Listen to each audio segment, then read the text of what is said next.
As far as tending to your pins, the beautiful part about Pinterest is that it lives on. When you're on other platforms, once there's enough other content that's come in, you kind of get buried, right? Like someone would have to scroll a really long time to see your content. That's why you're supposed to post every day or multiple times a week.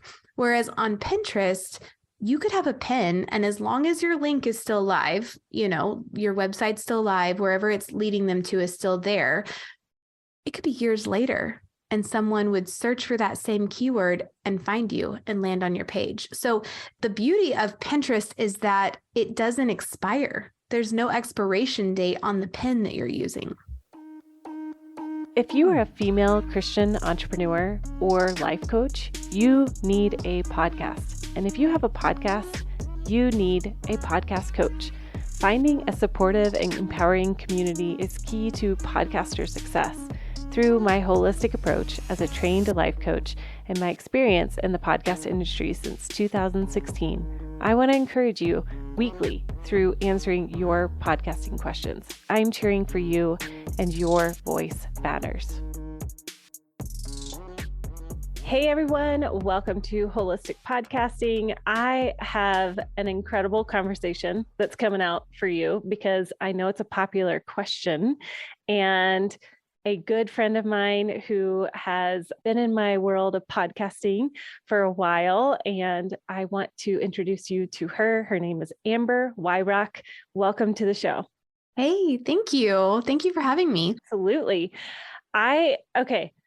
So we're going to talk about Pinterest specifically for podcasters. Mm-hmm. And I immediately, when I heard your show come out, so let me back up, you guys. Hold on. My brain is working right now. Amber is the host of the Inspired Biz podcast. She is like your mentor, teacher, best friend, all things social media and digital marketing. She loves coming alongside virtual assistants and social media marketing experts to help guide them on how to just continue to grow in this field. So if you are in that category, or you have somebody on your team as a podcaster who is specific to social media and wanting to grow, you need to go find her podcast, The Inspired Biz, because it has taught me as a podcaster so much about social media, and just a rock star in this element right here. So go check out her podcast. Do you want to add anything to that? No, that was a glowing endorsement. Thank you so much. Goodness, I'm like blushing over here. Oh, yes, I love what you do because it's such good training for everyone, not only virtual assistants, but me as a podcaster. And so coming back to what I was going to say was I was listening to the Inspired Biz, and you had put a bonus episode out talking about Pinterest. And I was like, oh my gosh, yes, this is so needed. I've heard it on a couple of other awesome podcasters who help podcasters show. They've talked a lot about Pinterest, but I've never really done a deep dive into Pinterest. And so I was like, dang, I need her on the show, and she needs to bring what she knows about Pinterest to my podcasters so that we can all grow and expand our listening audience. So I'm going to throw it right to you of why does Pinterest matter to a podcaster?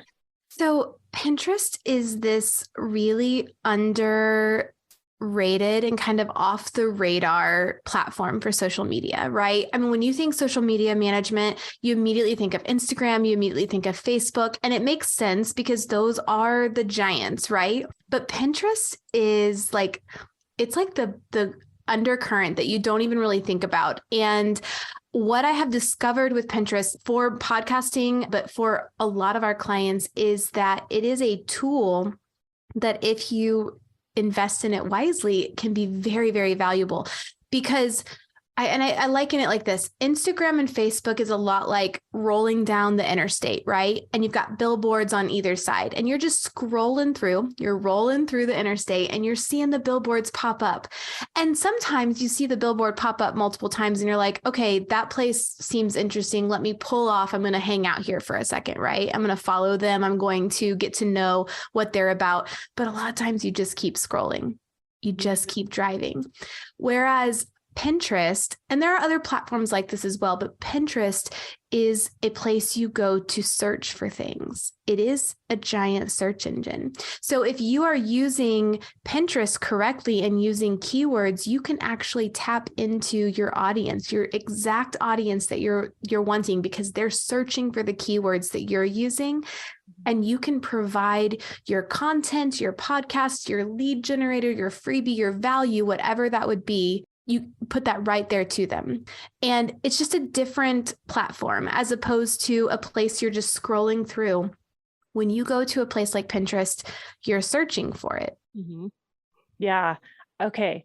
Then my question for you would be, and I can hear all of my podcasters saying, well, how do you figure out what are those keywords that we should use for Pinterest? Right.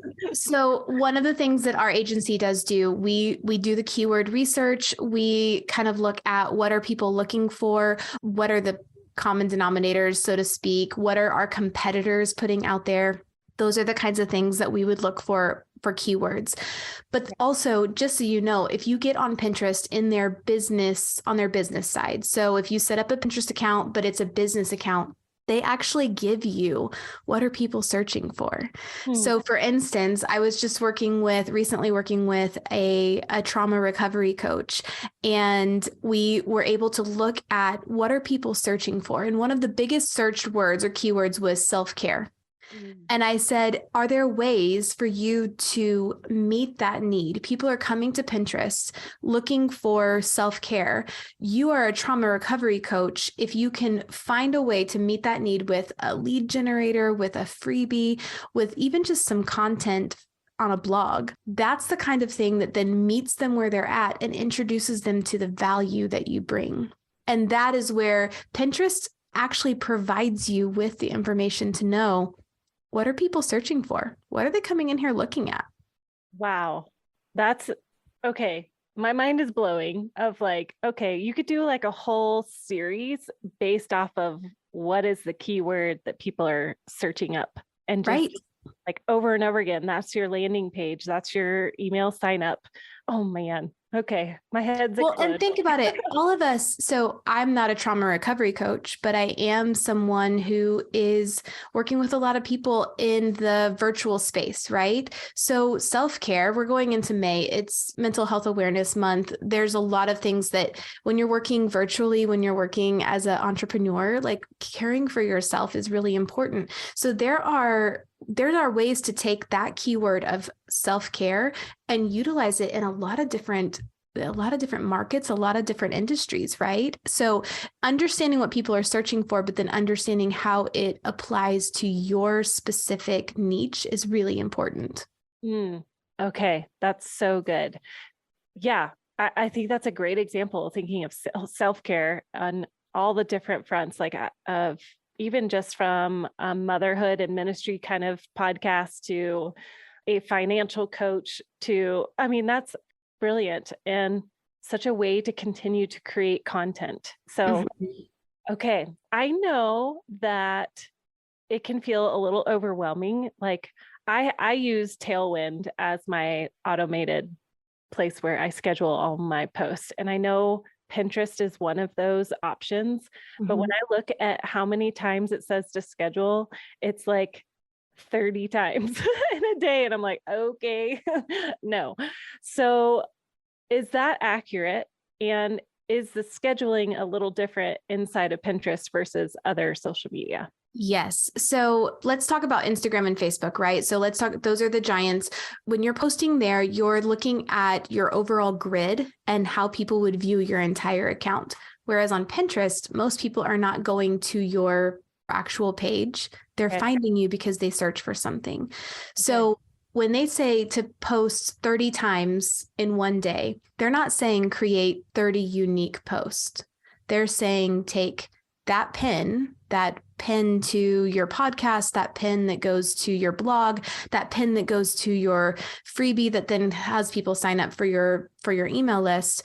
They're saying, put that on 30 different boards, or maybe not 30, maybe you have 5 pins that you put on 6 different boards, if that makes sense. Yeah. Because you're wanting to get in front of as many people as possible. So we're not talking about creating 30 unique pieces of content, which, let's be honest, no one wants to do in one day. No one. I'm a social media manager. I don't even have any, I have no clients that ask for that level. But that is on Pinterest. It's just a different approach. They're saying this piece of content could go in 3 or 4 or 6 different places that then would put you in front of different audiences based off of what they're searching. Okay, that makes sense. So now I'm going to kind of turn back a little bit, go to very beginner.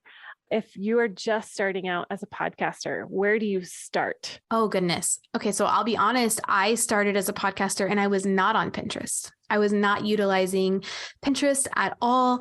I was just very organically putting it out there on Instagram. You know, when when a new episode would drop, I would put it out there, and I was having similar results. What I was talking about, you know, people, it's like they're driving down a highway and it might resonate with them and it might not. Right. And when I started utilizing Pinterest, actually came because my colleague, Katie, who is a Pinterest expert, she was like, girl, why are you not using Pinterest right now? And I mean, she was like, she tried to not be judgy, but she was maybe a little judgy. She's like, why are you not utilizing this platform? And I just said, well, it just feels really overwhelming to me, which I'm assuming most people who are listening to this right now have that same feeling, right? And she said, I understand, but here's what it can do. And here is why it's actually a really, really important platform. And so when I first got started as a podcaster, I did not use it. And when I then started utilizing Pinterest to promote my episodes, promote maybe the resources within the episodes that I was talking about, I also started using a blog on my site to mirror the episodes so that, I mean, some people will land on a blog faster than they'll land on a podcast, right? Yep. And so when I started really utilizing the same content that I was already creating, but putting it in different places, I started seeing a huge amount of increase in the number of people that were showing up on my site, the people who were showing up in my downloads, and then also on my email list. And so if you are sitting there and you're thinking, well, I've had a podcast and I haven't used Pinterest before, it's not too late. It definitely is something that you can start using, but it is a really valuable tool because they are not algorithm based. They are keyword based. Oh, that's huge. It is huge. So a lot of the other platforms, and these I will not mention, they kind of control the reach that you have, right? Based off of an algorithm. And we use that word, it's such a dirty word, the algorithm. Right. Whereas Pinterest, and there are other platforms that use this as well, they are keyword based. And this is where that will open up that highway for you, that avenue for you. Wow. Okay.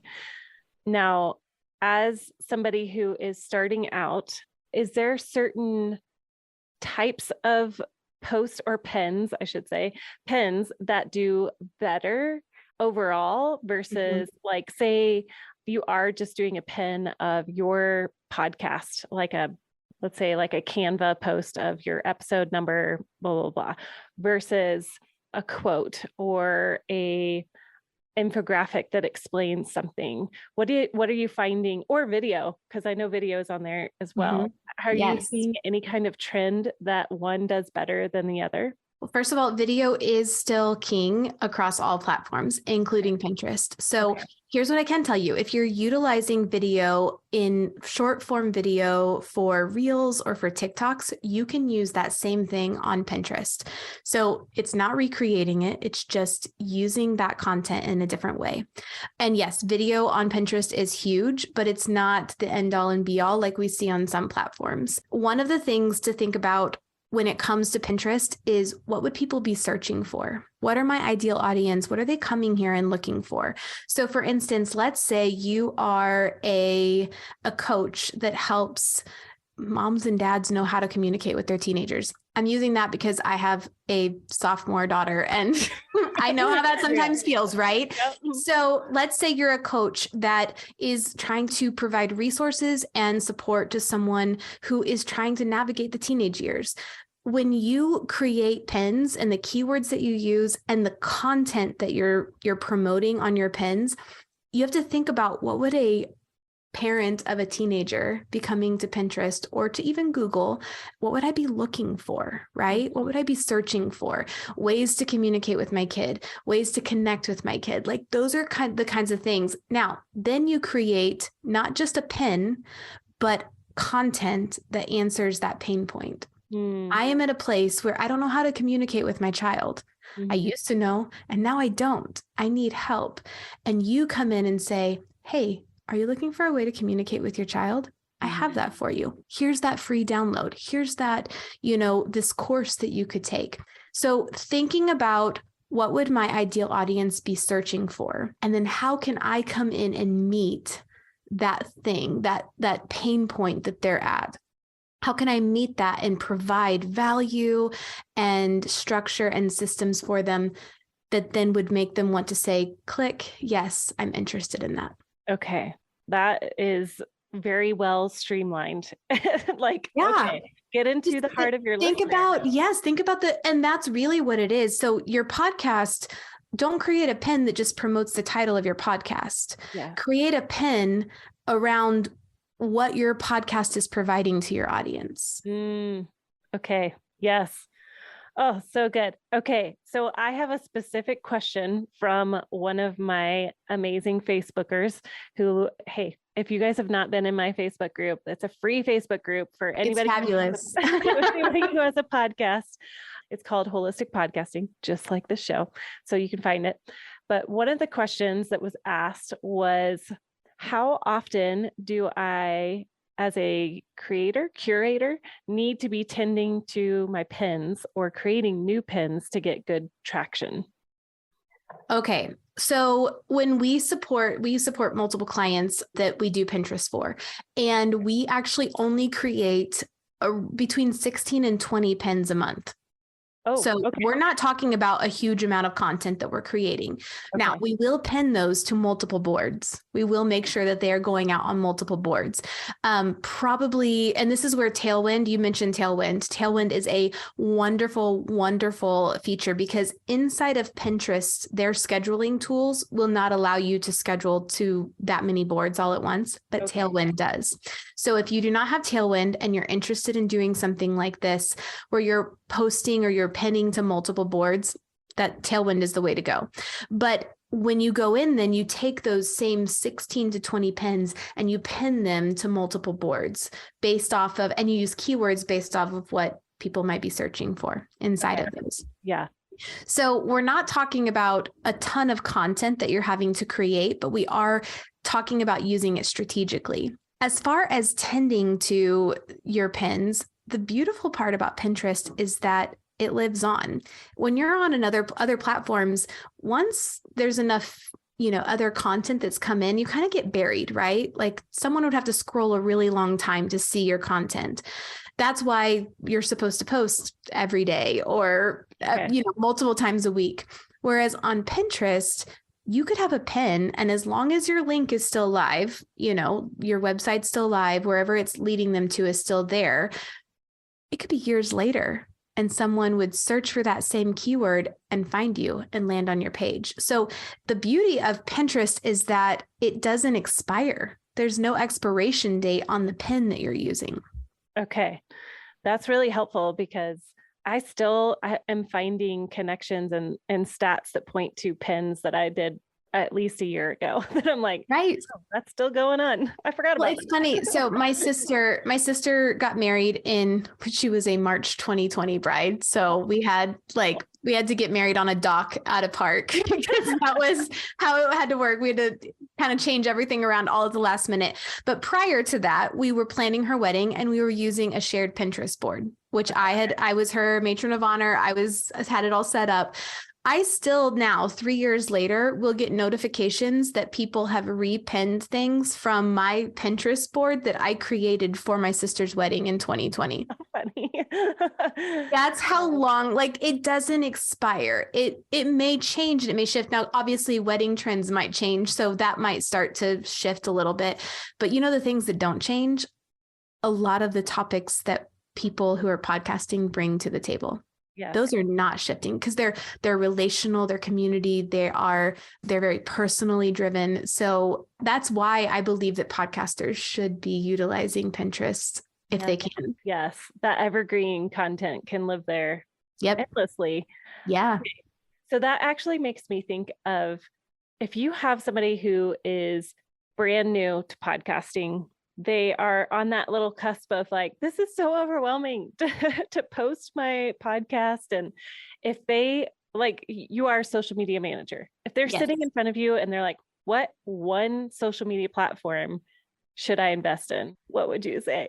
Oh, it's so hard. It's so hard. So I always laugh and say, there's like so many places I could go with that question, right? So the biggest thing that I would ask, first of all, is their goals. Right? Yeah. If you are looking to build community and relationship, Instagram and Facebook are fabulous for that. I mean, you see it inside of your own Facebook group, right? That is the place. It's hard on a place like Pinterest where you can see the stats that people are clicking on your pin and maybe even saving it, but there's no way to interface with them necessarily. Okay. So there is really great value in the Instagram and Facebook world to build that community and to build the authority that you have in your market. So I don't want to tell people, hey, you're fine, just ignore that and go over here. But what I can tell you is that when people go to a platform like Pinterest, they are ready to take action. They're searching for something. So when you're thinking about using these two platforms, there's a different goal in mind. The goal here is to build relationship, to build community, to reinforce authority. And the goal here is to get in front of action takers who are ready to take action and ultimately say yes to your offer. Okay. That's really good distinction, because my thing is like, I want you to launch successfully and to have your next step with confidence. So I think, that's such good advice. And I will say too, if you're in a place where you can invest in learning more about Pinterest, then you have to hear about her up and coming Pinterest course, because I swear all of my podcasters need to sign up for this because it's going to be invaluable. Mm-hmm. And why don't you share a little bit about that? And so I've been really blessed in my journey as an entrepreneur to just have people who have come alongside me and been an amazing network and amazing support. Kristin, you're one of them. But my colleague and my friend, Katie, we have worked together and alongside one another for a good period of time now. And we have decided that, both of us we provide done for you services in the social media and the digital marketing world. We also understand that not everyone is at a place where they can invest that, whether it's because their priorities are somewhere different or their finances just aren't there yet. We understand that, but we also believe that everyone needs and has the ability to really invest in their digital marketing. And so we are launching the Digital Divas, and it's going to involve some one-off modules, but also we're looking at launching the Digital Diva Academy, where we're really investing in people, helping them become, and it's not just for women, but we're women. So to become your own digital diva, right? To understand what it looks like for your business, to kind of unlock the skills that are necessary to show up in the digital marketplace, because that's where everything is right now. So that's one of the things that we're doing. We're bringing modules on things like Pinterest, where we're going to teach you Pinterest strategy and really the fundamentals of what that looks like. I think we're planning a deeper dive where it's that's 101, and then we'll have a 201 type of course. We're looking at, right now we're recording things like social media strategy, understanding the platforms that are out there and how to best meet the goals that you have for your business, even things like copywriting. how to write authentic and compelling copy for your business, whether it's on a social media platform or on your website. So we believe that everyone can be a digital diva, and we are wanting to bring that to you. Now, there will be some folks that still say, no, please, can I just hire someone to do it for me? And that is okay. And Katie and I would love to talk with you about that. But we also really want to provide you with that platform to learn the skills, whether it's yourself or someone on your team, to be able to do it more in-house. What a great tool and asset to have as a new podcaster, a current podcaster, a seasoned podcaster. Yeah, I think everybody could really benefit from that. And if you are like what she was saying, like Amber was saying, was, I don't want to do any of that. I would rather hand it off. Then where can people find you to connect with you in both capacities? But I think having access to the digital divas, there we go. The digital divas, yes. And having access to you as far as having somebody else do it for them, where can they go? Yeah. So the digitaldivas.org is our site. You can check that out. It's going to have a way for you to access the modules more individually, but then maybe like really even bundling things together. So you might look at things and say, you know what, I don't necessarily need to know about X, but I would really like to know about these things. And then obviously, if you're looking for done for you services, you can check out Socially Inspired Management. That is my management business. My team is all about coming alongside entrepreneurs, podcasters, coaches, people who are in the service-based industries, especially, and linking arms with them and helping them chase down their dreams through their digital marketing. So there's both. If you're like, I can learn this, or if you think, nope, I'm ready for someone to take this over, we can help you with both of those. Awesome. I love it. And you guys, she is top notch. So I adore Amber. I think she is bringing so much to this world and so much help, and she's the real deal. She's genuinely encouraging and kind and backing up so many people in their own social media footprint. So go check out Amber's new digitaldivas.com. Yeah. And any other last minute comments or encouragement about Pinterest or podcasting?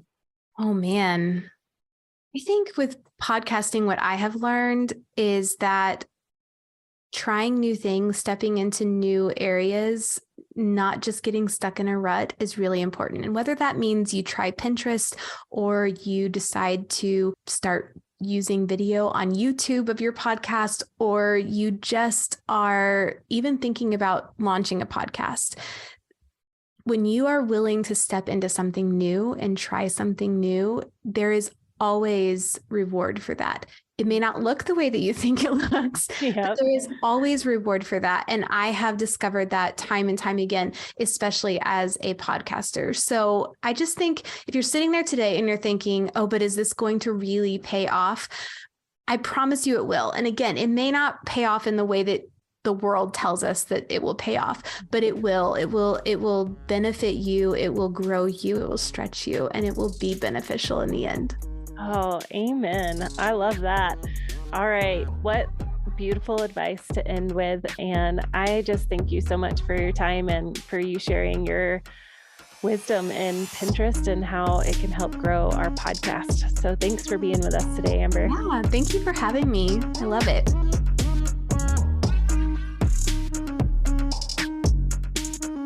Hey, thanks for listening today.